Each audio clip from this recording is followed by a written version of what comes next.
Salve, salve! Bom dia, boa tarde, boa noite. Vamos para mais uma aula.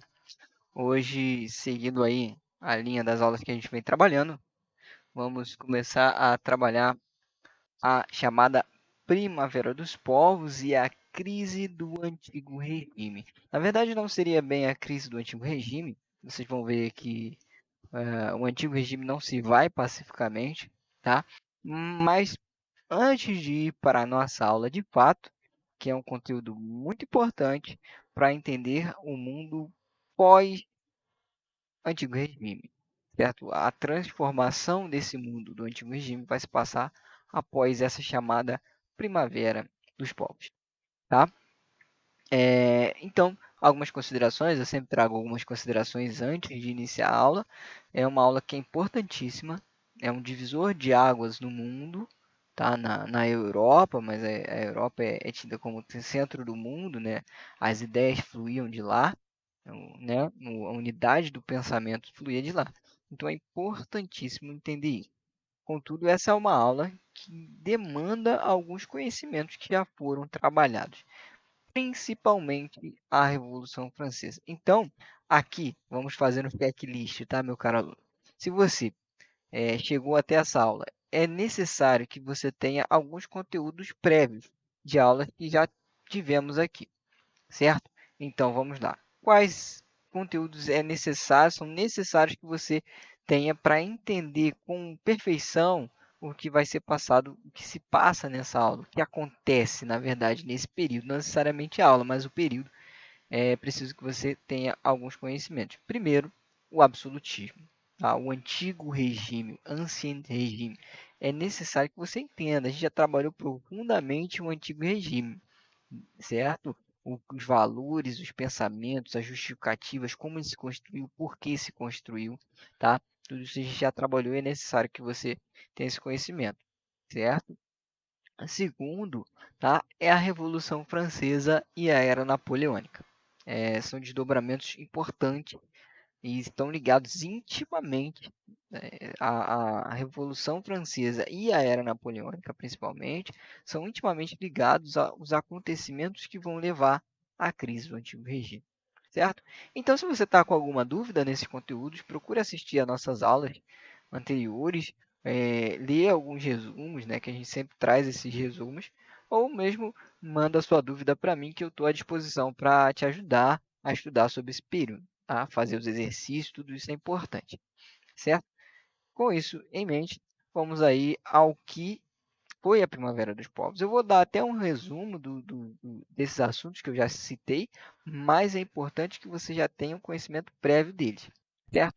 Então, primeiro momento, vamos entender o que seria a Primavera dos Povos, né? Primavera, a gente tem a ideia do que é, a estação do ano, mas quando a gente adapta esse conceito e aplica esse conceito, né, obviamente primavera aqui não está se referindo a uma estação do ano, mas um momento do povo, né, um momento do mundo, um momento da sociedade, dos povos. Então, no caso, a gente já sabe que não se remete a um só povo, mas vários. Tá? A primavera é um movimento, é o sentido de um movimento, um florescer, né? Não é na primavera que as árvores, a flora não vai florescer, a gente vai ver as flores aparecendo. Então, é nesse momento também que a gente vai ver florescendo o, esse novo mundo, né? Essa nova identidade, né? Um novo acontecimento. Então, primavera é empregada aqui no sentido de um novo mundo mesmo que está acontecendo, um movimento de um novo mundo, certo? E, para além disso, essa ideia de primavera dos povos, tá? Ela vai estar ligada diretamente aos ideais iluministas, que vão trazer, são uma crítica direta ao antigo regime, certo? Então vamos lá para um breve histórico aí, os antecedentes desse momento, que vai levar à ocorrência desses movimentos que seriam chamados de Primavera dos Povos. Tá? A Revolução Francesa, como a gente havia dito, a França, né, só lembrar do Luís XIV, Luís XV, eram representantes de forma clara do que era o absolutismo, talvez na sua forma mais original, mais clássica, mais fundamental, certo?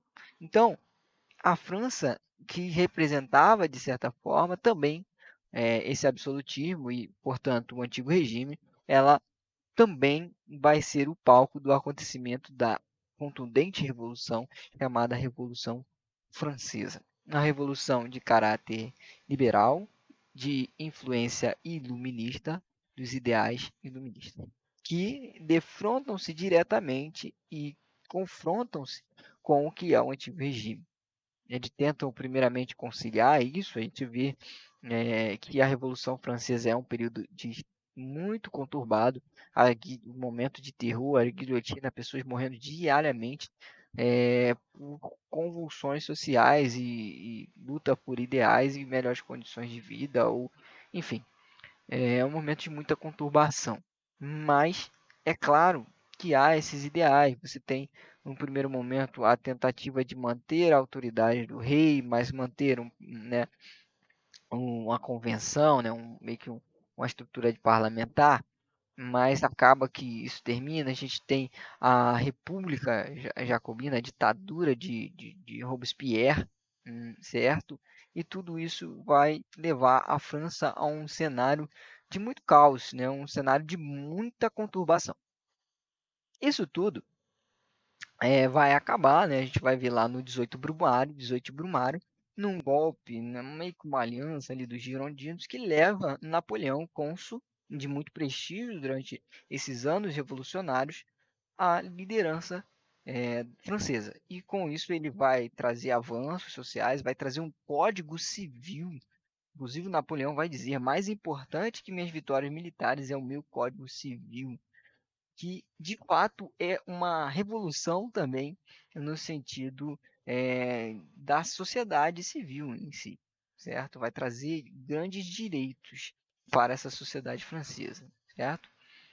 E a era napoleônica, ela é importante não só por isso, mas por toda a reorganização e bagunça mesmo que o Napoleão vai fazer durante toda a Europa. Ele vai invadir diversos territórios, conquistar e anexar outros.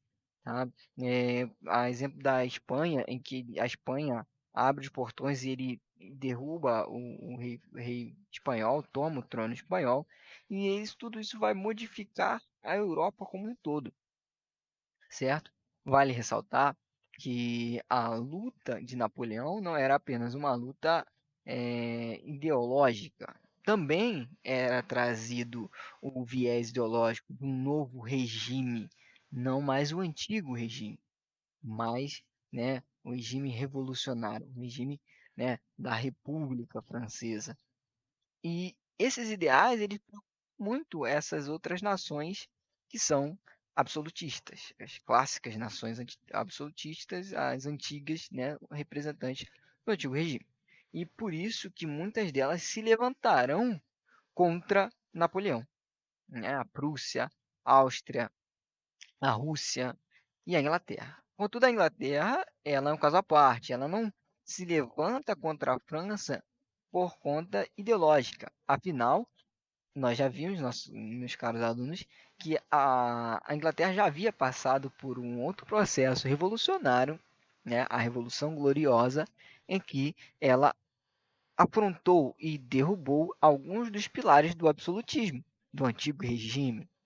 E isso é muito claro, porque o parlamento já tinha poder real na Inglaterra, você já tinha enfraquecido a autoridade do rei, né, através da figura do parlamento, você já tinha direitos, né, a Carta de Direitos Civis lá, então você já tinha a defesa da propriedade privada, garantia de direito da burguesia mercantil, etc, etc.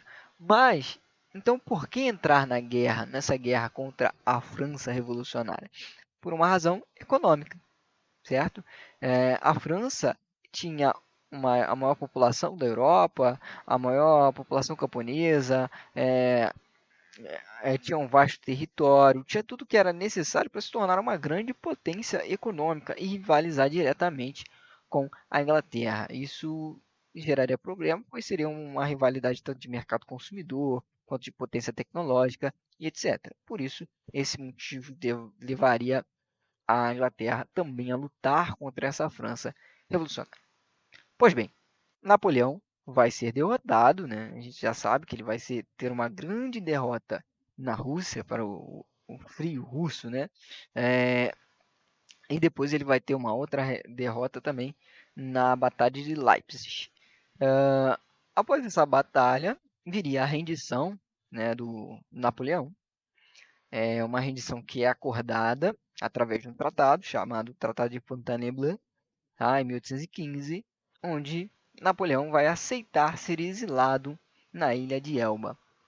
É uma ilha que fica próximo, né, a onde ele nasceu, foi criado, então ele conhecia o território de forma clara, né? Ele ia receber uma pensão, na verdade foi mais que uma aposentadoria que Napoleão recebeu ali, até porque é muito complicado você atentar contra Napoleão nessa França. Napoleão era um ícone, ele era uma figura muito importante para o povo francês. Matá-lo, ainda mais que no momento do tratado ele está em solo francês, seria criar possivelmente um Marte. Tá? Isso faria com que os ideais de Napoleão jamais morressem. E talvez levasse a diversos movimentos revoltosos, sediciosos, que possivelmente revanchistas. E lá na frente a gente poderia ter outros movimentos bélicos por conta disso. Então, as potências vencedoras, né? Vencedoras entre aspas, porque na verdade pensem que Napoleão estava em guerra contra todos. Tá? A gente tinha Prússia, Áustria, Rússia, Inglaterra, todos contra a França. Isso mostra também o poder da França revolucionária. Napoleão, pois bem, acaba por se render e vai ser exilado na ilha de Elba, correto? Nessa ilha, né? Aí é o que a gente já viu na aula napoleônica. Nessa ilha, ele vai acabar fugindo, tá? Por conhecer o terreno. Ele convence alguns oficiais a levarem-no de volta à França. E aí, percorrendo o caminho, ele vai juntar um exército, um pequeno exército, de seguidores, pessoas que acreditam em Napoleão. Napoleão é uma figura muito icônica. Ele vai juntar esse pequeno exército e quem havia retornado ao poder seria o Luís XVIII, já estava no poder na França durante o exílio de Napoleão, e ele vai mandar toda ao poderio ibérico francês que restara para impedir Napoleão. Só que aí tem até a leitura, né, discursos romantizados, né, desse momento, que seria o momento que o Napoleão entra na França, né, com seus seguidores, e ele é parado por tropas que foram levadas para prendê-lo, levadas para impedi-lo. E aí tem até a versão romantizada que ele abriria o peito, proferiria um discurso e diria: quem tem, né, quem tiver a coragem de atirar no seu imperador, que o faça. E ninguém ali teve a coragem e passaram a segui-lo. E com isso, o Luís XVIII vai fugir e Napoleão retoma o poder na França. Vai lutar por mais vai governar por mais cerca de 100 dias, em vez de negociar, né, uma trégua, uma rendição, como seria de se esperar, né, e se manter no poder através de um tratado, alguma coisa. Pelo contrário, Napoleão ele não era uma pessoa normal. Napoleão era um homem extraordinário. Estava além dos homens comuns. E ele vai lutar até o fim. Ele resolve lutar até o fim, onde vai ser derrotado na Batalha de Waterloo. Uma batalha que, na verdade, por mais que a gente fale na derrota, ele tinha chances de vencer. Mesmo tendo perdido aí cerca de meio milhão na batalha da Rússia, né? Mesmo tendo perdido na batalha de Leipzig, ele ainda tinha chances, né? Era um gênio militar e ele ainda foi uma batalha que ele teve condições de fato de vencer, mas uma série de fatores, um pouco de sorte, até podemos dizer, ele veio a ser derrotado mais uma vez. E aí, agora ele seria exilado na ilha de Santa Helena, tá? Uma ilha bem mais distante, lá próxima à África. Tá? Hoje é um ponto turístico, tá? Se vocês tiverem interesse em visitar, é interessantíssimo, vale a pena. Tá? Bom, então, com o fim da era napoleônica, que é meio que um antecedente que a gente está fazendo histórico, a Europa ela tinha um novo desafio. Não diria desafio, mas ela tinha uma nova realidade para lidar, que era a reorganização do mapa europeu. Você tinha grandes potências que tinham perdido territórios, você tinha famílias reais que foram tiradas do poder, certo? E tudo isso impedia, né, que essa Europa permanecesse da forma como era até então. E a gente vai ter o que se chama de Congresso de Viena, que a gente até chegou a citar em algumas outras aulas, mas agora a gente vai ver mais a fundo o que viria a ser, o que foi esse Congresso de Viena. Vai acontecer entre 1814 e 1815. Daqui meio que é, um histórico, né, do que eu já havia dito, a abdicação de Napoleão, etc., o fim da era napoleônica, né, vão articular a principalmente na capital da Áustria, para traçar o que seria a Europa a partir daquele momento, certo? Você vai ter a participação da França, né, a Prússia, a Rússia, a Grã-Bretanha, desses tratados de redivisão aí do mapa europeu. E aí vai ser esse o discurso do Congresso de Viena, que vai se pautar em dois princípios gerais, tá? Que é a legitimidade e o equilíbrio de poder. Basicamente, o que eles queriam fazer é dar um reset. Lembra aqueles videogames antigos, né, que você tinha um botão assim que você apertava e reset, que aí voltava tudo, ele reiniciava. O teu computador, quando você aperta aí, que ele reseta, ele volta tudo. O que se queria no Congresso de Viena, de forma muito simples e muito clara para vocês entenderem, era resetar a Europa, voltar no tempo, voltar para a Europa, onde o único regime que vigorava era o antigo regime, o absolutismo, onde os servos eles não vão se revoltar, como no caso da França, e decapitar os seus reis. Queria se voltar, certo? Era isso que se queria. De linhas gerais, o Congresso de Viena ele é para isso, tentar resgatar ou, se não resgatar, manter o absolutismo pelo máximo de tempo possível, certo? Então eles vão olhar para essas nações, como o caso da Espanha, e vão levar novamente ao trono as famílias reais que foram tiradas antes de Napoleão, certo? Os territórios que foram perdidos vão ser reintegrados, exceto alguns territórios dos vencedores que ficariam meio como espólios de guerra, como recompensa por ter parado Napoleão. Tá? Mas isso é basicamente o princípio da legitimidade. Então a gente tem um caso importante, que é no caso brasileiro, por exemplo, que em 1815 a gente vai ter a elevação do Brasil a Reino Unido de Portugal e Algarves, tá? Por conta justamente disso. Quando o Congresso de Viena ele começa as suas reuniões, as suas discussões, eles vão olhar para o caso de Portugal. Olha, Portugal lutou contra Napoleão? Bom, não.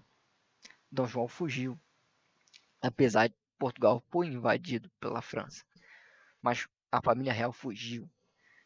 E a família real soberana, uma grande família da Europa, descendente dos grandes cavaleiros e das grandes famílias da Idade Média, fugir para uma colônia, isso não é razoável, né? Não é legítimo. E aí Dom João, muito inteligente, é diplomático, eleva o Brasil a Reino Unido e diz: não, não estou em uma colônia. Isso é um reino unido, uma extensão de Portugal na Terra. E com isso, consegue reconhecimento dentro do, do Congresso de Viena e a retomada, né? Não necessariamente a retomada, porque ele não chega a perder o poder de Portugal efetivamente, mas o reconhecimento da sua legitimidade enquanto rei, né, de Portugal. E o equilíbrio de poder. O equilíbrio de poder é meio que uma maneira de tentar manter igual, equiparado o poder bélico, né, industrial, econômico das potências europeias para meio que evitar um outro conflito futuramente. Ou que evitar que uma nação fizesse o que a França fez, que é um contra todos. Né? Se você tem um equilíbrio de poder, isso seria impossível, porque né? Se a França se levantasse novamente, duas potências já seriam equiparavelmente mais fortes para parar. Então, esse é o princípio do equilíbrio de poder, até que não vai para frente, porque você tinha nações que eram muito mais avançadas, por exemplo, a própria Inglaterra, que é a marinha mais poderosa do mundo, que obviamente não ia reduzir o seu poderio bélico para ficar equiparado com outras potências menos avançadas. Mas que trabalhou dentro desse princípio. Na verdade, o Congresso de Viena ele vai representar muito mais a vontade das grandes nações, né, que a gente falou aqui, a Prússia, a Rússia, e a Inglaterra do que outras nações. A gente vai ter outros reinos menores até participando, mas de maneira geral, a vontade que prevalece são dessas grandes potências. Tá? As outras não são tão representadas assim. Elas estão lá, mas sabe aquele café com leite, né? Que a gente finge que ele participa, aquele teu irmão mais novo, você dá o controle desligado do videogame, que ele fica tentando, achando que tá brincando, mas na verdade ele não tá, não. Então, foi mais ou menos isso que se faz nesse momento. Aqui é um mapa da Europa, tá? No Congresso de Viena. E aí, que é importantíssimo não para essa aula, mas para aulas futuras, tá? Para aulas lá na frente, quando a gente for falar de pan-germanismo, tá? Percebam esse território, tá? Aqui, ó, entre o Reino da Baviera, Reino da Saxônia, tá? São vários reinos, certo? Não é um estado unificado. Já trabalhou essa diferença, né? E a diferença do reino para um estado unificado. Então, são vários reinos aqui. Não um estado unificado. Aqui, ó, Berlim, Reino de Hanover. Você percebe aí que tem uma fragmentação, um vácuo de poder, né? Vamos dizer assim, um vácuo de poder. Muito claro. Tá? E a França, né, mantida aqui, a Inglaterra e tudo mais. E aqui o Império Austro-Húngaro, né, e o Império Russo, etc. Mas o importante é que eu quero que vocês percebam é o quão fragmentada está essa Europa, né? O quão fragmentada é nem a própria Itália que a gente fala, olha ali, Reino das Duas Sicílias, Estados da Igreja, né, onde está Roma, Milão, você tem um local muito complicado. Tá? E aí, dentro dessa tentativa e dentro das discussões dessa Santa Aliança, perdão, do Congresso de Viena, surge a Santa Aliança. A Santa Aliança nada mais é que uma aliança militar com o objetivo de manter, garantir o, é, a manutenção do absolutismo do antigo regime, tá? Um meio de mantê-lo na força. Então, vai haver uma união entre Rússia, Prússia e Áustria, né? Os reinos, né? Os impérios da Rússia, Prússia e Áustria, na chamada Santa Aliança, que tem como objetivo, né, utilizar a hegemonia desses três países para combater qualquer foco revolucionário por ideias liberais e iluministas, tal como aconteceu na França. Né? Então, eles não querem que aquilo que aconteceu na França se repita. Aquilo ali não pode acontecer novamente, correto? E para isso eles vão acabar garantindo esse poder. A gente vai ter alguns movimentos, né, como a gente falou da Primavera dos Povos, são eclosões de momentos como esse, de revoltas como essa. Vou citar aqui duas, né? A Revolução do Porto, de Portugal, em 1820, que Dom João poderia até utilizar da Santa Aliança para reprimir, mas ele acaba não utilizando disso por diversos motivos e até aceita é, a, ele aceita negociar. O Dom João ele tem esse traço de negociar bastante e acaba passando para a monarquia com Constituição aí em Portugal. A gente vai ter uma outra na Espanha, lá em Cádiz, onde aí sim a Santa Aliança vai atuar, tá? Mas a Santa Aliança ela não vai ser um sucesso. Ela, na verdade, não diria que foi um fracasso total, porque só a existência dela já representa muito, mas ela efetivamente, na prática, ela não teve tanto sucesso. Tanto é que ela dura muito pouco tempo, né? Em 1820, ela já tinha o seu poder sendo esvaziado. Ela não consegue abafar a rebelião na Grécia, tá? A Grécia ela busca um movimento independente, insurgente contra os turcos, né, buscando sua independência, um movimento de caráter liberal. Então, portanto, elas deveriam intervir, porém, a Grécia está lutando contra muçulmanos, e aí não há tanto interesse. Fora que ela está localizada numa região que é muito mais complicada, né? Então, por isso você acaba também tem a questão das divergências, né, da etnia dos gregos também, dos turcos, que dificulta a ação dessa Santa Aliança nesse momento, o que vai fazer com que ela fique desmoralizada e também as independências nas colônias das Américas do Sul, né? A própria independência do Brasil, 1822, que seria um processo de independência que atentaria contra é, os interesses do antigo regime, né, do absolutismo. Afinal, a gente é proclamado a nossa independência com o imperador, mas com uma constituição, certo? E por quê? Nas das Américas é muito por conta de uma vigilância, né? E também meio que um respeito e também entendimento do poderio dos Estados Unidos da América, né? Que a gente vai ter até o famoso pensamento, né? América para americano. Ou seja, quem cuida dos assuntos da América são a América. Inclusive, os Estados Unidos vão ser os primeiros países a reconhecer a independência do Brasil. E com isso, obviamente, você tem o fim dessa Santa Aliança, tá? Então vamos seguir. Então aqui vocês já entenderam, principalmente, eu quero que vocês entendam duas coisas. Um, o que é esse antigo regime, o absolutismo e as forças, os motores da história que estão forçando ao fim desse absolutismo.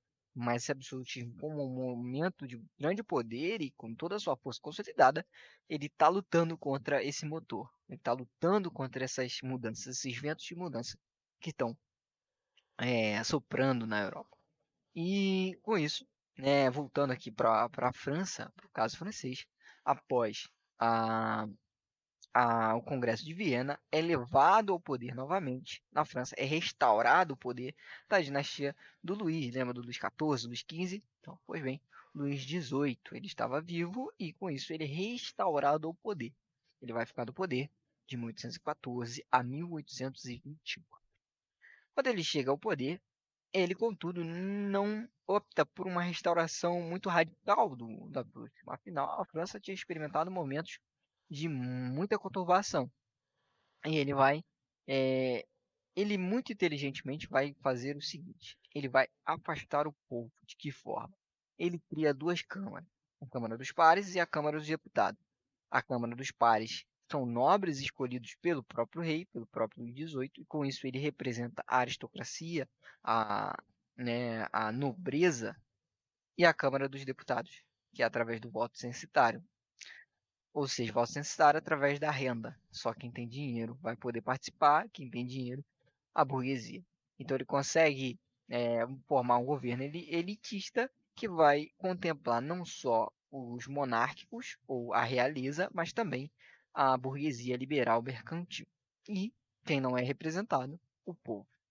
Certo?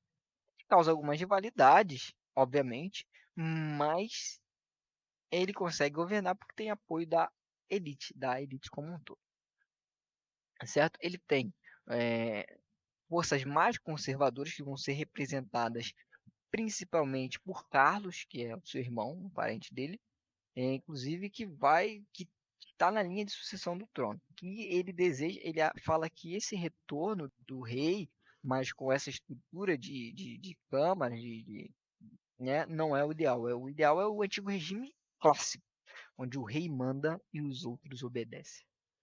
Ele tem alguns opositores, como os próprios bonapartistas, tá, que vão permanecer fortes e atuantes, principalmente até a morte de Napoleão, né, que defendiam o retorno de Napoleão ao poder. Os liberais, que vão defender aí mais, de uma forma mais republicana, mais liberal. E idealistas, que estão muito nessa linha mais conservadora, que desejam um retorno ao absolutismo clássico, ao absolutismo francês mesmo. Certo? O, o Luís XVIII vai governar até sua morte, tá? Através dessa estrutura, apesar de ter algumas oposições, mas ele consegue terminar seu reinado até a sua morte, e aí a sucessão do trono passa para o seu irmão, o Carlos X. Carlos X, por sua vez, que é um conservador defensor muito ferrenho do absolutismo em sua maneira mais pura, ele vai, eh, assim que assumir o poder, né, ao longo do tempo, ele vai justamente forçar esse absolutismo de jeito clássico. Ele vai dissolver a Câmara, certo? Vai suprimir as liberdades de imprensa, aumentar, né, o censo eleitoral e assim só os mais ricos poderiam votar. Vai dissolver, depois vai dissolver esse parlamento, então o voto não vai adiantar de nada. E com isso ele vai causar uma grande revolta. E aí os ventos revolucionários voltam a soprar. Né? Esse motor da história volta a girar na França. E aí, a partir de 1830, as massas vão tomar as ruas e com isso ele vai ser obrigado a fugir, tá? Ou possivelmente poderia ter morrido. E aí, esses acontecimentos são muito valorizados na França hoje, né? Por isso que a França é conhecida aí por um povo muito consciente, politicamente consciente, né? Que costuma ter manifestações bem violentas, tá? Então, historicamente, eles valorizam muito essa veia revolucionária que a França teve por muito tempo, tá? Então, essas são as chamadas Jornadas Gloriosas de Julho. E esse processo todo, né, das jornadas, ele acaba tendo participação da alta burguesia e acaba sendo liderado, de certa maneira, por um duque chamado Luís Felipe de Orleans.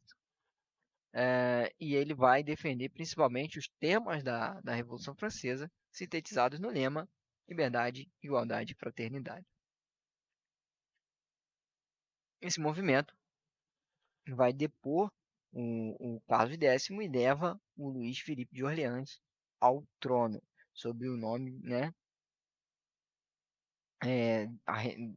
tomando o trono francês, certo? E o Luís Felipe vai conseguir governar novamente. Ele vai governar para a burguesia, vai tentar evitar movimentos mais radicais, certo? Mas ele basicamente vai governar para a burguesia. Ele é representante, ele é um burguês, representante da burguesia. Essa é a imagem dele ali atrás, tá? Inclusive, aqui é a imagem da coroação do Carlos, aqui é a imagem do Luís XVIII, tá? Estão representadas as imagens aí atrás, certo? Atrás do texto. Aí, Luís Felipe vai governar para a burguesia, vai promover novos acordos comerciais, fomentar a industrialização, né? Vai ficar conhecido como Luís o Burguês, inclusive. Eles vão ter alguns avanços, porém ele vai ter algumas oposições ao seu governo, tal como os outros é, vários grupos vão começar a se opor. Dentre eles, os republicanos, os socialistas agora já estão presentes, defendendo as melhores condições de trabalho nessa França que está se industrializando de forma mais expressiva. Daqui a pouquinho a gente vai ter o Manifesto Comunista, que vai dizer, entre outras coisas, trabalhadores do mundo, né, para se unir, que eles não eram apenas só esse grupo, tem vários grupos, por isso essa união de trabalhadores, né? É, Inclusive, e aí esses grupos que são opositores vão aproveitar esse momento mais liberal para justamente acirrar as suas críticas, né? E propor até discutir reformas que o país poderia adotar. E aí, o Luiz Felipe, ele não gosta muito dessas oposições, não sabe lidar muito bem com essas oposições, e vai utilizar o seu ministro, Guaiza, para lançar a ilegalidade desses movimentos e não ceder a essas reivindicações. Mas esse momento de recrudescimento, de tentar cercear essas movimentações políticas, acaba fazendo com que o tiro saia pela culatra, né? E a França novamente vai eclodir aquela roda revolucionária que vai fazer com que novamente o povo se levante contra esse movimento, né, contra o Luiz Filipe. E aí, é, com o apoio de membros da própria Guarda Nacional, os revolucionários forçam a demissão do ministro, né? Tem até um, um relatozinho que fala, né, que ele chegou e mandou, vão lá, né? Chegou para os seus soldados e falou, vão lá, o que vocês estão fazendo aqui? Vão lá reprimir o povo. E aí a sua guarda nacional, a sua guarda pessoal diria, Majestade, nós somos o povo. E nesse momento ele acaba fugindo, né? Ele vê que não tem mais espaço para o seu governo. E novamente esse movimento revolucionário vai fazer com que a França mude o seu governo. E aí vai ser um momento muito conturbado, muito mais conturbado, tá? Você tem diversos grupos, né? O governo ele vai ter influência em diversos grupos, bonapartistas, socialistas, republicanos, né? É, o proletariado, vão criar as chamadas oficinas nacionais que têm o objetivo de dar combate ao desemprego que crescia de forma muito voraz, tá? Mas você tem uma parte da elite teme que a tomada do poder seja permanente, né? Que eles consigam tomar, que o poder novamente passe ao povo, vamos dizer assim, né? Às classes mais populares. E aí você vai ter uma elite, né, se unindo em volta das Forças Armadas, chamando um general chamado Cavaignac, tá? Que é o carniceiro. Ele vai representar isso de forma muito clara e vai reprimir duramente esses protestos. Vai chegar a um saldo de 3.000 fuzilados e 15.000 deportados para colônias francesas. Tamanho esse período de violência que a França vai experimentar. E aí, apesar disso, é feito o chamado para a votação, né, para se escolher um novo presidente agora, né, para a França, um novo governo, que seria a Segunda República Francesa. E o próprio Cavaignac, ele chega a se inscrever, se candidatar, mais um cara muito importante vai se eleger novamente, que vai utilizar o prestígio do seu tio, né, o sobrinho do Napoleão Bonaparte, se candidata, né, tendo o nome Luiz Bonaparte. Só o nome dele já é suficiente para fazer com que ele ganhe essas eleições com cerca de 73% dos votos, apesar de no legislativo os monarquistas conseguirem vencer. Então você tem um governo que novamente vai ser conturbado, porque o executivo é feito pelo Bonaparte, mas o executivo permanece ainda muito ligado ao quadro monarquista. E aí, ele vai fazer um governo muito semelhante ao próprio Napoleão. Ele vai trazer alguns avanços por parte da população francesa, enfim. Ele chega a fechar a Assembleia Nacional, até porque não poderia ser reeleito, e por isso ele fecha essa Assembleia para ele continuar no poder, estabelece uma ditadura. Ele até faz um plebiscito solicitando aí, perguntando novamente se o Luiz Bonaparte deveria ser o imperador supremo da França e com 95% dos votos ele torna novamente o império e chega novamente o poder sob o título de Napoleão III, tá? Esse evento acaba sendo chamado, ironicamente, pelo o chamado o 18 de Brumário de Luiz Bonaparte, né? Teve o 18 de Brumário que leva o Napoleão Bonaparte ao poder, e aí de forma sarcástica, né, irônica, o 18 de Brumário de Luiz Bonaparte o leva também ao poder, tá? Com isso, chegamos aqui ao fim dessa exposição, dessa aula, tá? Mas os pontos principais aqui, essa é uma aula que é para preparar a cabecinha de vocês para o próximo período que a gente vai entrar. Porque quando a gente for falar nas nossas próximas aulas, a gente vai trabalhar as consequências, principalmente, dessa reorganização da Europa pelo Congresso de Viena e das reverberações desses movimentos da França no resto do mundo. a gente vai ver esses estados, esses reinos, né, que a gente viu lá, se unificando, formando estados e querendo cortar suas fatias do bolo que, na verdade, já estavam divididas, já estavam prometidas. E por isso a gente vai ter alguns problemas, ocasionando lá na frente no conflito que vai ser conhecido como a Primeira Guerra Mundial. Então, é importantíssimo entender, porque a partir daqui o mundo se transformará mais uma vez como das outras vezes, tá? E por mais que a Santa Aliança ou os representantes do antigo regime não queiram, a roda da história vai girar mais uma vez e o mundo passará por novas transformações. Bom, espero que tenha sido proveitoso. Espero que vocês tenham conseguido compreender o conteúdo. Façam os exercícios que serão passados junto com vocês. Assistam e releiam nossos conteúdos anteriores, tá? E até a próxima aula. Tchau, tchau.